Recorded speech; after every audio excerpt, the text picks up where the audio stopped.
Welcome to the Pulse with Peter B. I'm your host, Peter Biancamano. Let's get you to the pulse on everything you need to know. And today's show is sponsored by Rumble Boxing. Go visit our friends at 1202 Shipyard Lane and rumble at your own pace. But here in the classroom, there is no rumblings going on here because we just have an incredible atmosphere that we're in. And we featured it on last month's show. Of course, we're back here at Hoboken High School in their brand new, awesome, and I'm going to keep saying awesome, guys, financial literacy lab, joined by two familiar faces to the program. And of course, that's Superintendent of Schools, Dr. Christine Johnson. Welcome back. Thank you. It's great to be back. And it's great to have you back. And of course, School Guidance Counselor Stacie Gleason. Ms. Gleason, welcome back. Thank you for having us. Absolutely. Well, people are tired of hearing from me how awesome this place is. So, Ms. Gleason, I'm going to pass it over to you. Of course, this was funded by our friends at the Hoboken Public Education Foundation. And folks, we are going to put in some QR codes on your screen to join their mailing list and their donation page. And it was partially funded by them, I should say, and partially funded by the district and Advanced Realty. Mm-hmm. So, Ms. Gleason, this is the first year that this classroom is in existence. Yes. Talk to us about the formation of the classes, what classes are held in here. The floor is yours. Of course. So, like you said, because of the generous financial support from the Hoboken Public Education Fund, Advanced Realty, and Hoboken School District, we were able to open the Bloomberg Lab in September of 2025.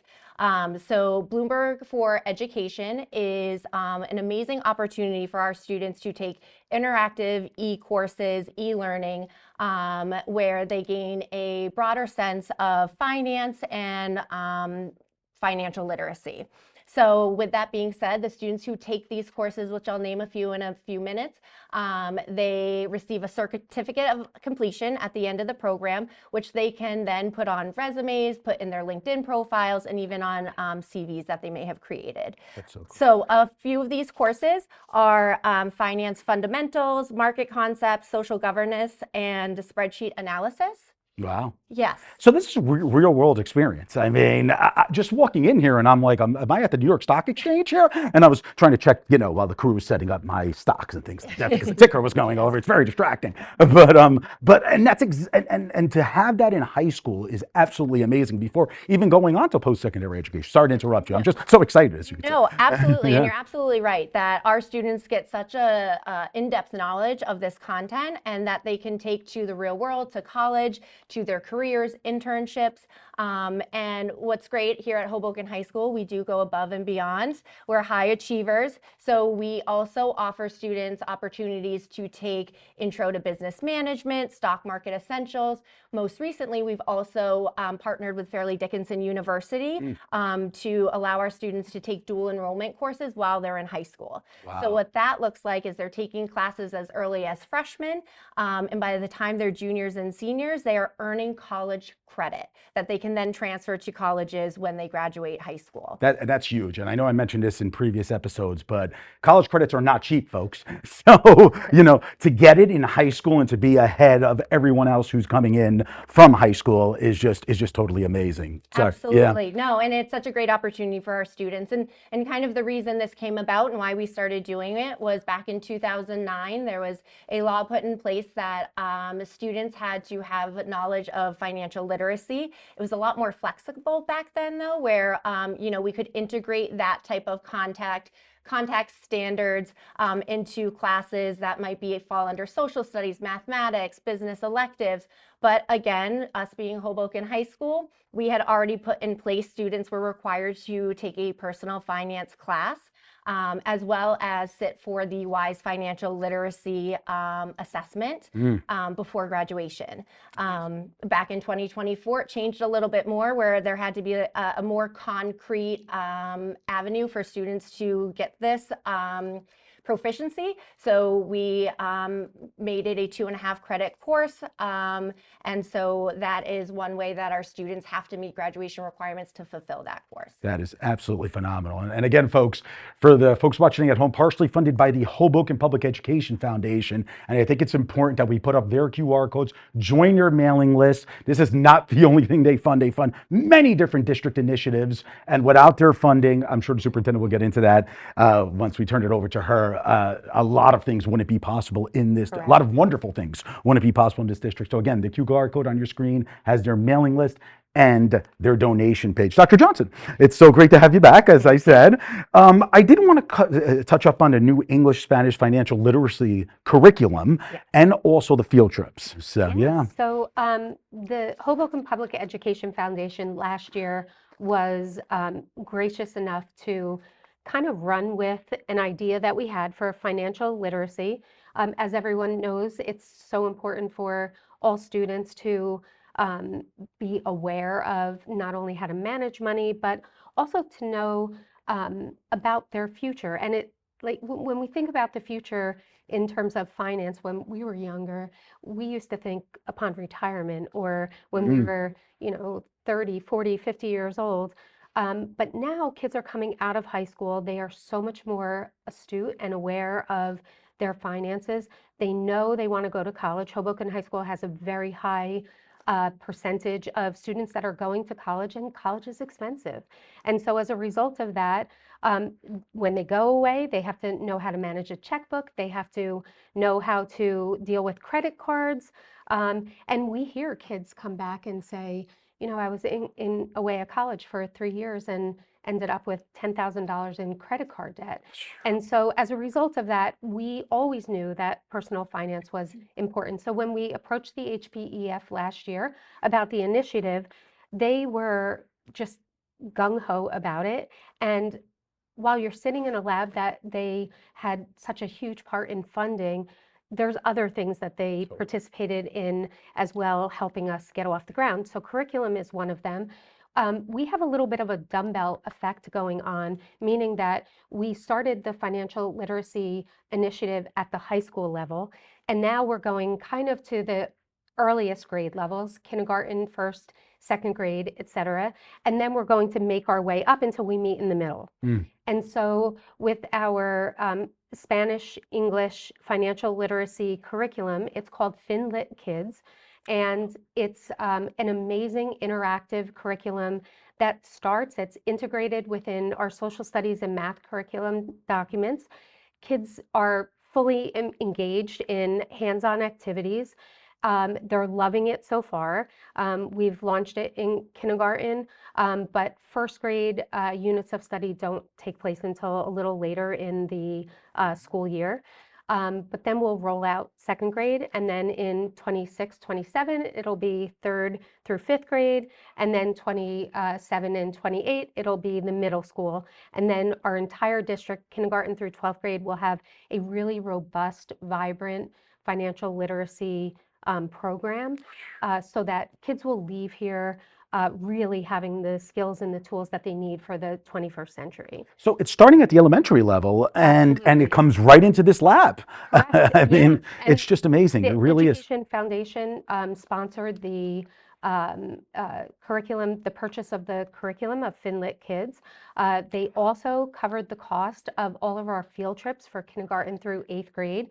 And what we try to do every year with the Education Foundation is when they sponsor a large-scale initiative, the field trips for kindergarten through 8th graders tend to mirror the theme of the funding. So this year, our kindergarten through 3rd grade students are going to be going to Lifetown, which is in Livingston. It's a full immersive experience where they learn how to budget their money and spend it on the things that they'd like in a kind of an atmosphere that feels like a town itself. And then our 4th grade through 7th grade will be taking part in BizTown, which is also an immersive experience with a curricular component. And then our 8th graders will be participating in Finance Park, which is another great field trip for them. And one thing that we do want to cover, and we actually covered on the last segment, is NEON.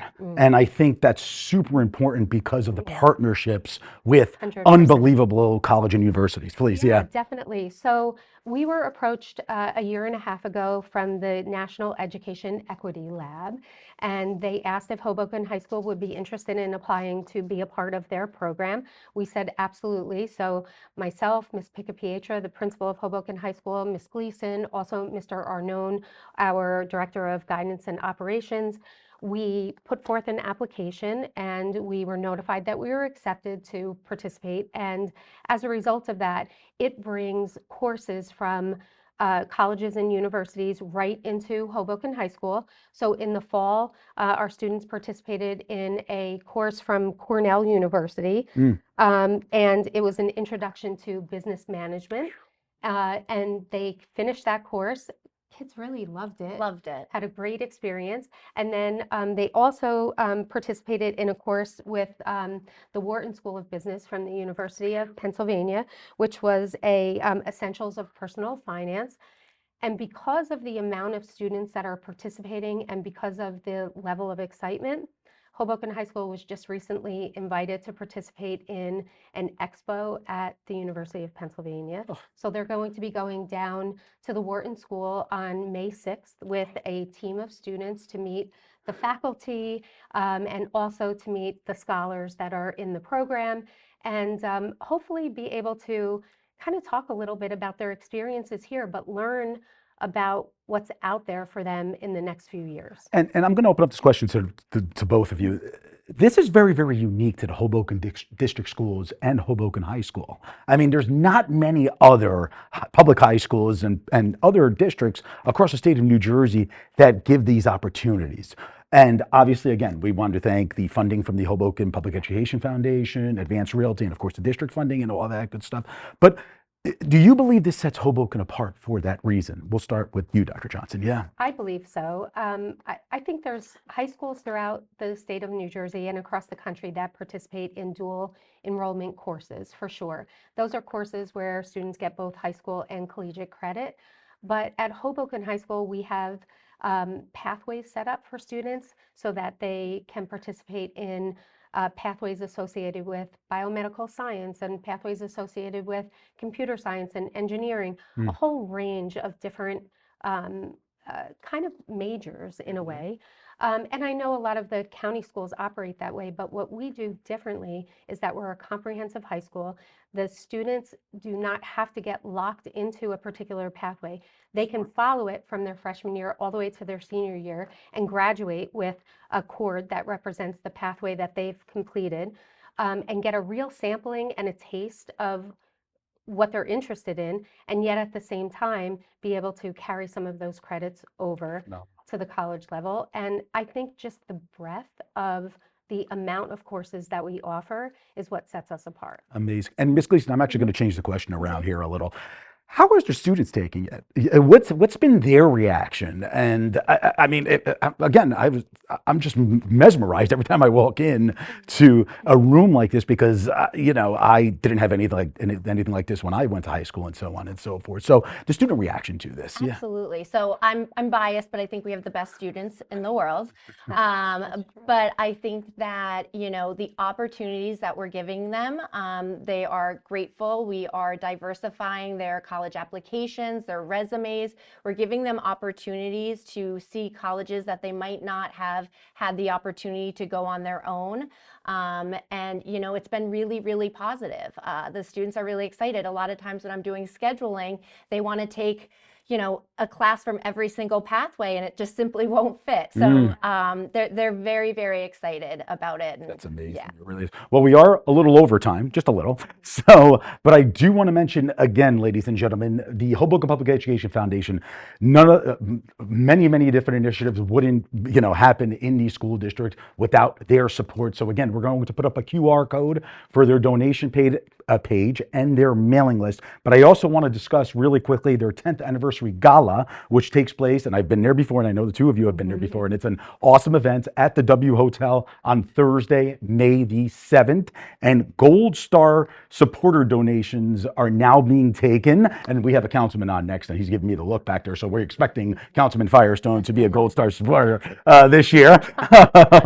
So councilman and anybody at home who's interested in being a Gold Star supporter comes with 2 complimentary tickets to the gala, including a VIP reception, which will feature an exciting surprise this year. So I'm intrigued and I'm looking forward to it. Again, that's Thursday, May the 7th at the W Hotel. Dr. Johnson, Superintendent of Schools, Stacie Gleason, School Guidance Counselor, thank you so much. Is there anything you want to add before we go? I think on behalf of the Board of Education and the district, all the faculty, administrators, and students, we're so grateful to the HPEF for helping us with all of our initiatives, funding so many of them. It just wouldn't be possible without them. Absolutely. Thank you. And thank you. Yes. I second that for sure. Yeah. Again, really, really appreciate you inviting us. This is so exciting. And best of luck the rest of the school year. I know it's kind of going fast. So absolutely. Thanks Thank again, you. guys. Thank you. Of course.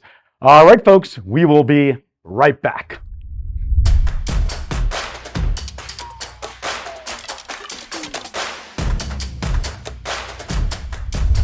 Peter Biancamano here, your hostess with the mostest of the Pulse with Peter B. Folks, don't forget to follow and like our Facebook, Instagram, and TikTok pages. We're constantly updating those platforms with cool stories and awesome reels. Also, you want to subscribe to our YouTube channel where we post all of our full shows, and you can also binge watch all of our previous episodes. And if you would like to contact us, feel free to reach out to our email address at thepulsewithpeterb@gmail.com. We'll see you there.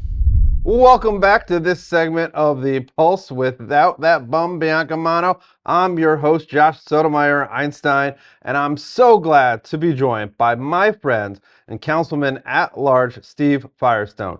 Thanks for coming on. Thanks for having me, Josh. So, Steve, you're a freshman city council person. You were just elected recently. How's it feel? Oh, it's exciting. It's exciting in all the best possible ways because I got appointed to the planning board in my very freshman year, which is not something that usually happens for a city council member that just joins. And then I've got appointed to be the chairman of the Finance and Administration Committee. So that's also something that usually doesn't happen in your first year. I really appreciate the respect that my council colleagues have shown me in being able to elect me and appoint me to these different committees, and I hope to do a really good job with it. Now, correct me if I'm wrong, but you're actually kind of a veteran of the planning board, right? Well, I haven't actually served on the planning board in Hoboken before. I served 6 years on the Hoboken Zoning Board of Adjustment with 2 years as chairman of the zoning board. I've also served on the planning board and zoning board in Charlotte, North Carolina, Bernards Township, New Jersey, and it's always been in my blood to understand and try to understand real estate in a different area. So I definitely understand the difference between the zoning and the planning board, but Peter B doesn't. So could you explain it for him what the difference between those two boards are? Well, just for the benefit of Peter B, anything that comes before the zoning board is typically a variance request. So a resident on Court Street or perhaps on Willow Terrace is looking to expand their property. Maybe they're looking to add an additional third bedroom on a different floor. So they come in front of the zoning board to try to request a variance so that they can be able to build that additional piece of their property. Things that come before the planning board are more big picture. So planning boards in New Jersey are responsible for master plans and things like that. So I'm really excited actually to be able to move from the zoning board to the planning board because I've been dealing with some of the resident issues for a bunch of years, which is amazing. But I've also wanted to get more involved in some of the bigger picture development issues that impact Hoboken.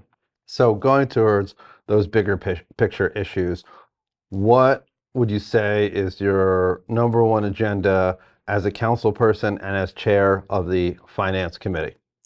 Well, I think first of all, Hoboken is going to be facing some rough patches in terms of 2026 in terms of the budget. So I think that Mayor Jabour is well aware. And this is something that all council members are pretty well aware of. I don't think we're going to have the same types of issues that you've seen in Jersey City and New York City in terms of massive budget shortfalls, but I do think it's a predictable issue. We've had inflation that's ramped up over the past bunch of years, and that's particularly influenced areas like healthcare expenditures, employee benefits, and things like that. That tends to make up about 70 to 75% of Hoboken's budget. So it's obviously going to have an impact on the city of Hoboken's finances as well. Well, I know something that you guys have been spending money recently on, and this is maybe the one time only I can say that I approve, but I cannot say how thankful I am to the council, city hall, Mayor Jabor's administration for handling the snow like so efficiently, so maturely, so wisely. I'm sure every other municipality, and every other different function or bureaucracy of government was out there trying to bid on extra companies to come in and shovel the snow out. And I just remember the Monday night after the storm, looking out my window to see two giant Tonka trucks. All right, like Caterpillar type things, the construction thing, scooping up snow and putting it in these two giant trucks. And ever since then, that whole week and the next week, they were just shoveling the snow. People were fetching and moaning, and I get it. I love to do those things too. But the reality is I'm sure Hoboken had to bid with other towns, but Hoboken still did it. Got it done, and I mean, thankfully now it's above freezing, so everything's melting. But I think you guys did a really good job on, I know back in the day this wouldn't be considered a crisis, but we haven't had 11 inches of snow in one snowstorm in 12 years. So it's kind of a crisis now when it happens, and you guys did a very good job of handling that. Well, I really appreciate that recognition. I wish I deserved more of the credit for it. The credit really deserves to go to Mayor Jabor, Business Administrator Gonzalez. They did an incredible job of making sure that Hoboken was prepared for this snowstorm, but also prepared for the aftermath of the snowstorm, which is that it was cold, awfully cold for a long period of time. For some of us, this seems like the coldest winter we've had in an awful long time in New Jersey. So I really think that the whole City Hall did an amazing job with it. Are there learning things that we can come out of it with? Certainly, it was obviously very challenging to try to remove snow during street sweeping hours because snow removal takes longer than people usually expect to move their cars around the street and make sure that they have a parking spot available. But there's a lot of things that we learned from this, but the important thing is that Mayor Jabor was extremely transparent and communicative, and I really welcomed that first test of her management ability. Very, very good. Now, we only have about 30 seconds left. Is there anything you want to say to people out there on TV internet land? Well, I would just say that I appreciate that Hoboken elected me to City Council. As many of you know, I'm a fiscal conservative, so I will try my best to make sure that Hoboken's taxes do not go up. We're in a tough situation, right? And everyone's felt the cumulative effect of inflation for the last couple of years. What we want to do as an administration and what we tried to do bringing Hoboken forward in this election was try to make sure that we focused on affordability issues and that we had support for trying to make Hoboken more affordable. I think that's going to be one of the highest priorities for Hoboken in the next few years. Obviously, development is going to be another huge issue in Hoboken in the next few years. The northwest portion of Hoboken is going to look a lot different in 10 years than it does today, but we hope to be able to guide that in a way that really makes a difference and makes it a true amenity for Hoboken. Well, thank you for coming on. I hope you'll come on again. Thank you. It's my pleasure. Stay tuned. We'll be right back.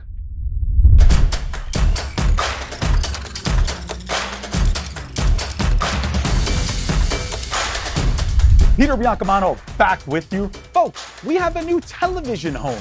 After being on cable access for so long, we are now strictly on streaming. So download the Surge Sports and Entertainment TV app on your Roku TV or your Amazon Fire TV and catch our new episodes every Sunday at 9 a.m.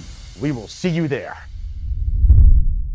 Welcome back to the Pulse with Peter B. Peter Biancamano still in the host chair and still at our friend's mental health expert's office in Teaneck, New Jersey. And of course, that's Hudson River Care and Counseling located at 310 Cedar Lane. And don't forget their office in Hoboken located at 63A 8th Street. In, as I mentioned, Hoboken. And of course, the person to my right is no stranger to the show. She has been doing a marvelous job at taking over hosting duty to the point where watch out. I was going to say, we hear you at home, folks, and you said you want more Dr. Pam, and I might have to apply for unemployment soon, I'm assuming, right? And of course, that is Dr. Pam Pater-Ennis, the founder and CEO at these beautiful new offices here at Hudson River Care and Counseling. Dr. Pam, how are you today? I'm good. Yeah, that's so great to hear. So, Dr. Pam, in the last several months, you have taken over hosting duties, but we decided that this month here in February, that we want to give the audience a little bit of an update of Yeah. some of the new initiatives and the new happenings going on here at Hudson River Care and Counseling. At first, I believe we're going to talk about your new wellness program that's starting in a few months. Yeah, thank you, Peter. I mean, we're 15 years old now. Wow. And we started out very small, and here we are. But we have a really solid team of about, gosh, 40 clinicians, and we have a class of maybe 10 master's interns at any given time. So we have a pretty good team. And we're just at the point where clients are asking and staff are asking, like, let's add on some non-insurance products. In other words, if you know mental health and you know medical and you're on the provider end of it, insurance is a big pain in the neck. So we will continue to do our insurance services, but we've renovated here, as Peter said. We still have our old space across the hall. You'll get to see that in a couple months. We're working on the renovation, but we're going to begin offering multiple services. We're going to start maybe March, maybe April. We don't exactly. We're going to roll that with two of our team members, Nick Fornev and Avi Birnbaum, who we're going to get interviewed at some point, are going to be our experts that have been trained to do ketamine-assisted psychotherapy. And because insurance doesn't accept that as a valid treatment, and that's not to minimize its importance, it is important because they are now working a lot with first responders like police officers and military vets who really have a lot of PTSD. And this is one method to help these individuals heal by injecting through IV or through a type of lozenge. And again, this will be also provided by nurses, that they will be able to do this treatment, and then they will assist them. It will enhance their ability to do the talk psychotherapy. So that's interesting, Dr. Pam. So insurance doesn't cover any. Not yet. I think it Not will yet. come, but right now. But the downside is, and this is hard for me, because I like to serve all people of all income brackets. Right. We are going to serve the people we can. We're hoping to maybe be able, for the vet end of it, to maybe get a grant for the VA, but that's down the road. We haven't even tackled that project yet. Because ketamine abuse is becoming It is a thing, and we have to. so prevalent in society, We will correct? have to bump up our malpractice, so we're going to have to be really careful. But it will. I assure you, folks, if you're interested, you can call and even maybe get signed up on a waiting list. But what we're going to do is, our two clinicians are licensed social workers, and we have to, because it's medically based. We will have a new psychiatric nurse practitioner as a part of our team as well. And you're amazing. I mean, you just keep taking on more and more. But why do you think it's important to offer services, even though people's insurance, unfortunately, not yet won't I think cover? there are people who can, and I think part of wellness also is we want to maybe get a nutritionist on our team. This is all down the road, so we're not there yet. But this is a good preview, right? Like organic beauty, like one of our clinicians, Rebecca, in fact, who we've met, has a background in beauty and art, and she wants to incorporate that into her psychotherapy. So I'm the kind of, and Peter hears me say this, like I will say to my team, if it's legal, if it's ethical, and you want to do something, let's try it. And that's kind of where this conversation came about, this idea of doing the wellness center. Yeah, and more than those people who are suffering from ketamine abuse, what else will the wellness center encompass? I think, well, we're going to try to, like I said, incorporate some nutrition Oh, you services. mentioned We that. have a clinician who wants to try yoga therapy, believe it or not. She's a certified yoga instructor. She's also a psychotherapist. What else? I mean, I think it's kind of endless. I mean, maybe do a lot more groups psychotherapy with people, Interesting. like different types of issues. And we're going to talk about one of those in one of our segments today. We interviewing some people. We're going to start some groups. Yeah. We did last segment too with With- Annika and Rebecca with Yeah. veteran spouses group. So we're going to do more groups. We're going to do more nutrition. We're going to do ketamine. And it's a little bit apart from this because we will take insurances, but we are going to, like I said, we are going to have a nurse practitioner, psychiatric nurse practitioner on our team soon somewhere. She's waiting on her federal approvals to be able to prescribe, but she's a brand new nurse practitioner, already a doctoral level nurse. We're going to have her interviewed on here too, Peter. Absolutely, yeah. But she's going to be starting to, so she's going to supervise all of this. So, And she's also going to be able to prescribe right. regular psychiatric medication too. And you know, I just want to emphasize to the audience here. I mean, that's what you get here at Hudson River Care and Counseling. It's not just what is known as traditional therapy services, correct? I mean, Dr. Pam, you guys love to think outside the box. Yeah. You're creating a wellness. I mean, you know, a nutritionist. I mean, obesity, childhood obesity is a that kind of huge stuff. issue. Yeah, now we're going to tackle And- that one of these months. I mean, I know. I think that's super, super important, and a lot of times people don't know where to go. I mean, Exactly. you know, I fluctuated in weights from a few years ago. And people said, "What did you do?" And I was like, "I diet." People are like, "Oh, I really just want to know where to go." And Yeah. now Hudson River Care and Counseling is going to provide that to folks in the next coming months. You said probably March, April, or something like Even that. in the fall, it might even be a year. I don't. Don't call yet for that service. We're not there yet, but I'm Not just there trying yet. to lay out what our dreams are. Totally. But for sure, what is starting in, I believe, March, if not certainly April, is the ketamine-assisted psychotherapy that we have up and running. So, and if there is somebody at home who possibly has a family member or a loved one or a friend, Significant PTSD, like say a vet who has Mm. like nightmares constantly, that's where that treatment comes in. Or a sexual abuse survivor, as you know, if you've been watching me, I have a strong background as a trauma therapist, and there are some people who really struggle with symptoms of nightmares or and constant intrusive thoughts about the abuse that they sustain. So the ketamine will help heal that. Absolutely. Well, Dr. Pam, we have a little over a minute to go here. I think it's important for people to, you know, have your contact information again, you know, not only Yeah. for this new ketamine services that you're, For- ketamine abuse service that you're providing, but just in general. So if you want to maybe Yeah, give and your website and phone number. Yeah, it's www.Hudson River Care and Counseling, all spelled out.com. www.HudsonRiverCareandCounseling.com, and it's 201-541-8600.